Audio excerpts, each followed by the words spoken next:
পোশাক কি কখনো মানুষকে সেভ করতে পারে না। পোশাক যদি মানুষকে সেভ করতো, তাহলে 6 বছরের শিশু মেয়ে কেন ধর্ষিত হয়? 8 বছরের শিশু মেয়ে আসিয়া কেন ধর্ষিত হয়ে মারা গেল? এখানে কি পোশাকের দোষ? যারা তারা আমাদের সমাজের জন্য বোঝা, এই সেই, নারী কলেজে যেতে পারবে না, অফিসে যেতে পারবে না, নারী শিক্ষা গ্রহণ করবো ক্লাস 5 পর্যন্ত, কে বলেছে? সুতরাং কেউ যদি আন্দাজে বলে মনের পর্দা বড় পর্দা, বাইরের পর্দা উঠাও রে, এগুলি বাজে কথা, এগুলির কোনো দাম নাই। সেই জন্য পর্দা করতে হবে, মাথায় কাপড় রাখতে হবে। মাথায় কাপড় রাখার কথা আল্লাহ তাআলা নিজেই বলেছেন কোরআন শরীফের মধ্যে।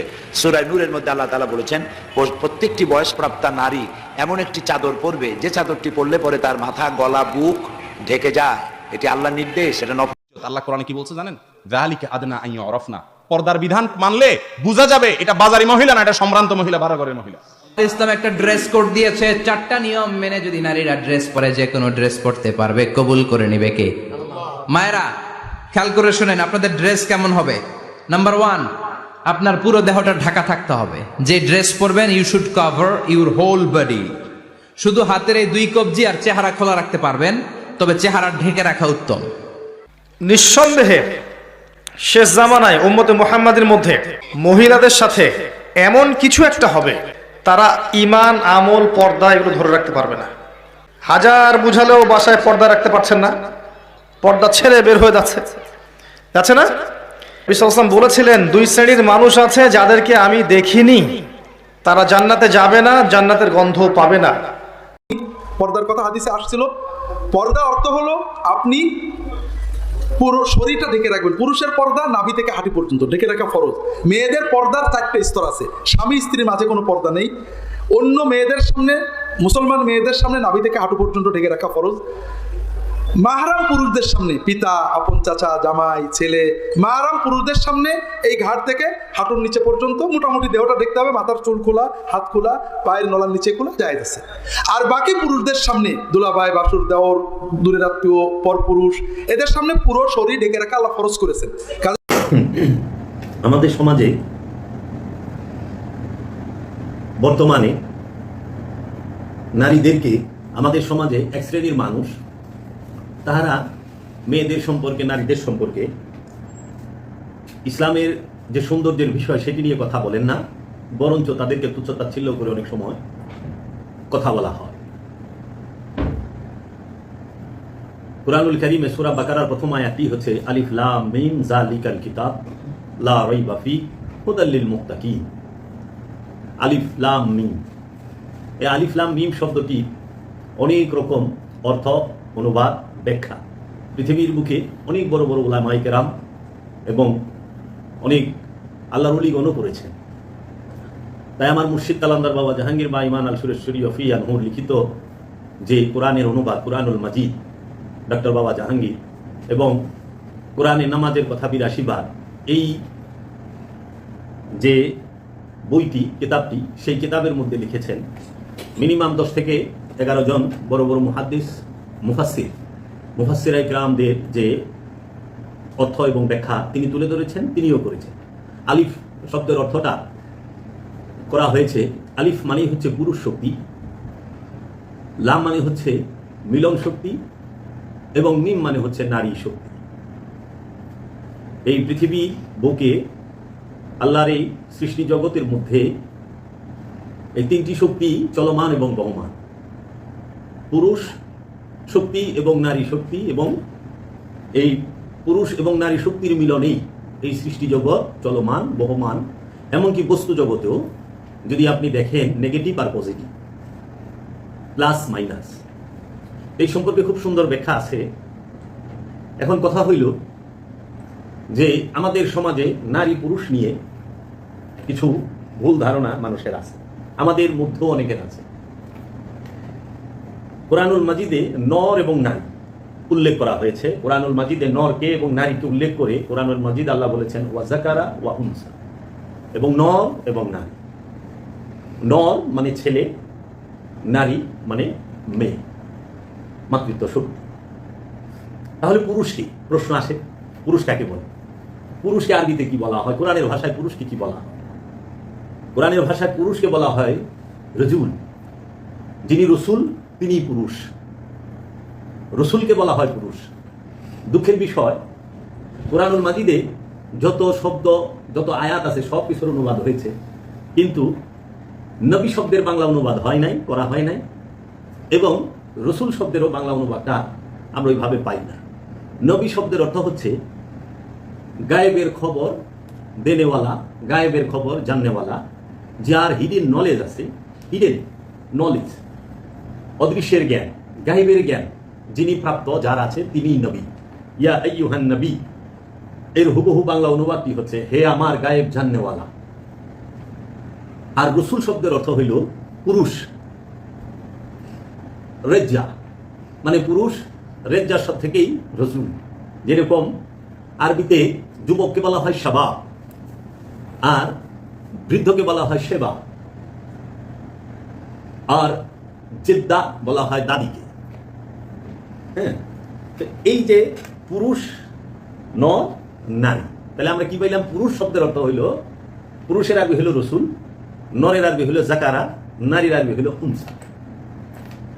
কোরআনে অসংখ্যবার জাকারা ওয়া উনসা আমরা কোরআনের মধ্যে পাই। পুরুষ মানে রসুল, জাকারা নর, উনসা নারী, নফস জিসিম। তাহলে পাচ্ছি রসুল, জাকারা, উনসা, নফস, জিসিম। নফস মানে প্রাণ, জিসিম মানে দেহ, বডি, জাকারা মানে নর, উনসা মানে নারী, আর রসুল মানে পুরুষ। কি পুরুষ? সে মুক্ত পুরুষ। এই পুরুষ কি কোনো লিঙ্গের মধ্যে সীমাবদ্ধ না, এটি অর্জন, পুরুষত্ব অর্জন করতে হয়। পুরুষত্ব অর্জন সে নরের মধ্যেও হইতে পারে, নারীর মধ্যেও এই অর্জন করতে পারে। নরও এই অর্জন করতে পারে, নারীও এই অর্জন করতে পারে। যেরকম বিষয় পুরুষত্ব কি, পুরুষত্ব অর্জনের বিষয়। এখন আমাদের দেশে এক শ্রেণীর ধর্মযাজক আছেন, তাহারা নারীদেরকে বিদ্বেষমূলক কথা বলেন, এটি সম্পূর্ণ ভুল এবং ইসলাম সমর্থন করে না। ওনারা উমাইয়া আব্বাসী আমলের যে পুরুষ শাসিত সমাজ ছিল, সেই সমাজের টুকানো যে হাদিস আছে, সেই হাদিস দ্বারা নারীদেরকে হেয় করবে।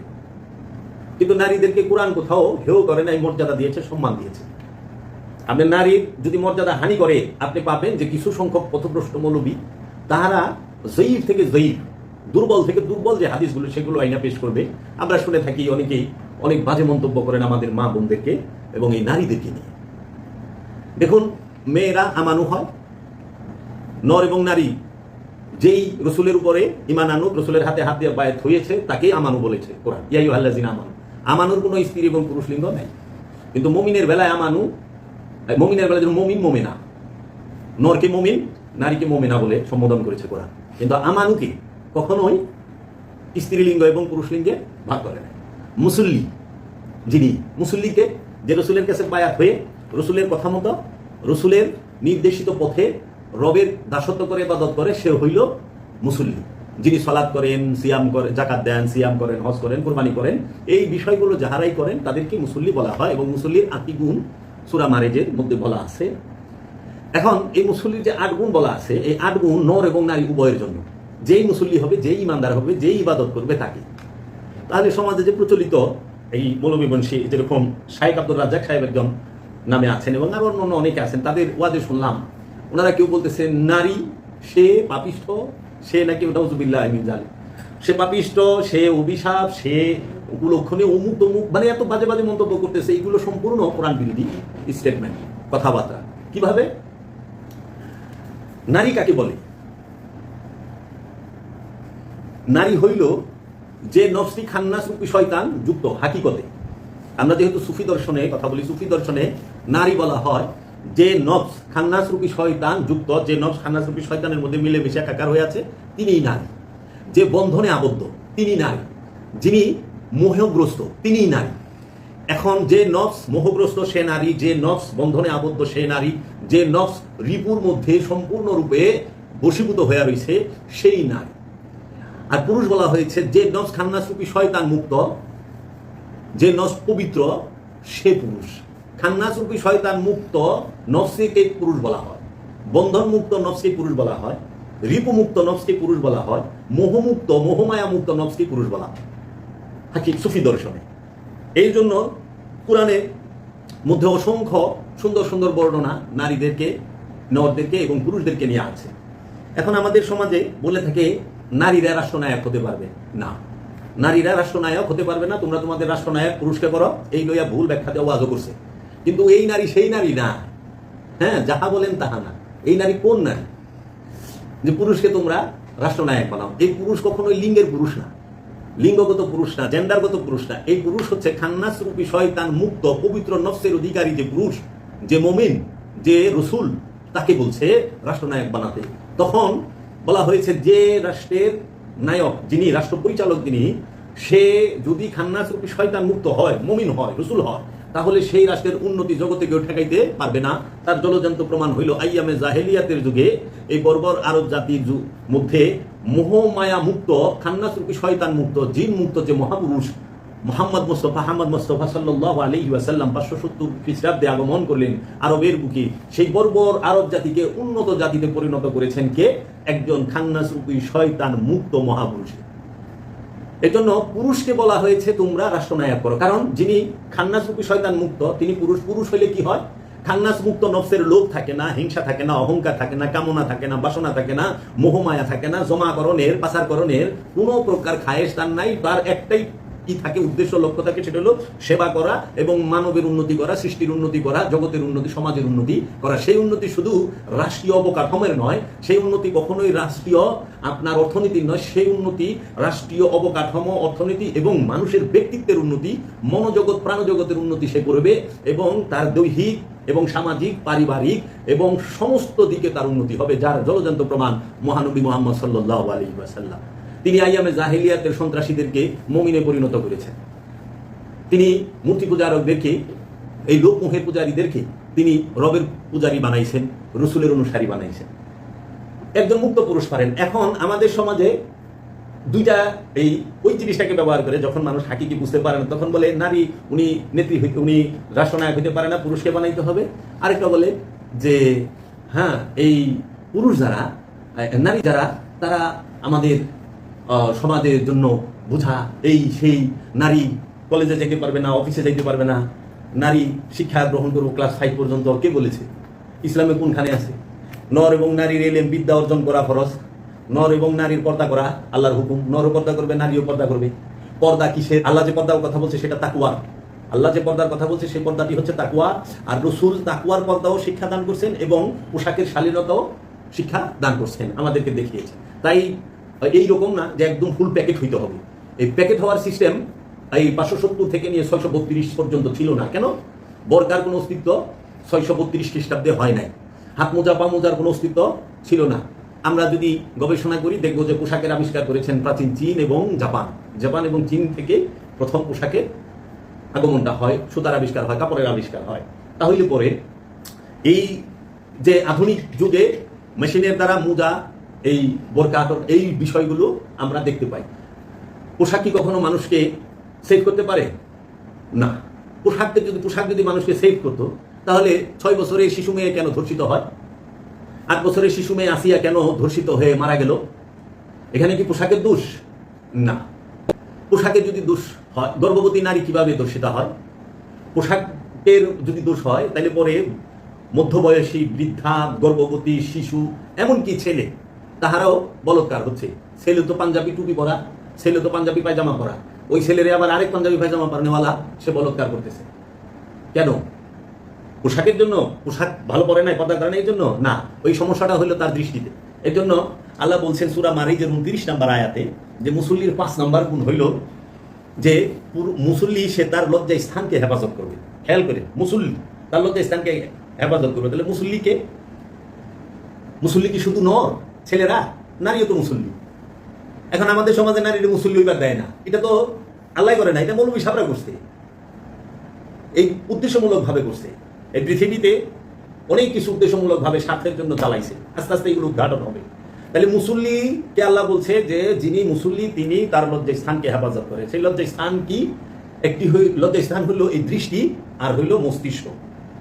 এই মস্তিষ্কের মধ্যে মানুষ সমস্ত স্মৃতি জমা করে রাখে, সমস্ত খায়েশ যা আছে জমা করে রাখে। এই স্মৃতি বন্ধন, বিস্মৃতি, মুক্তি। স্মৃতি বন্ধন, বিস্মৃতি, মুক্তি। কারণ স্মৃতির ভিতরে থাকলেই আপনি বন্ধনে থাকবেন, নারী জগতে বসবাস করবেন, মানে বন্ধনে মোহযুক্ত হয়ে থাকবেন, পুরুষ হইতে পারবেন না। এর জন্য নারীর লজ্জা স্থান হেফাজত করতে বলে নাই, বলছে মুসল্লি তার লজ্জা স্থানকে হেফাজত করবে। যিনি মুসল্লির লজ্জা স্থান কি? দৃষ্টি আর মস্তিষ্ক। এই দৃষ্টি আর মস্তিষ্ক নর এবং নারী দুইজনেরই হেফাজত করতে হবে। এখন দৃষ্টি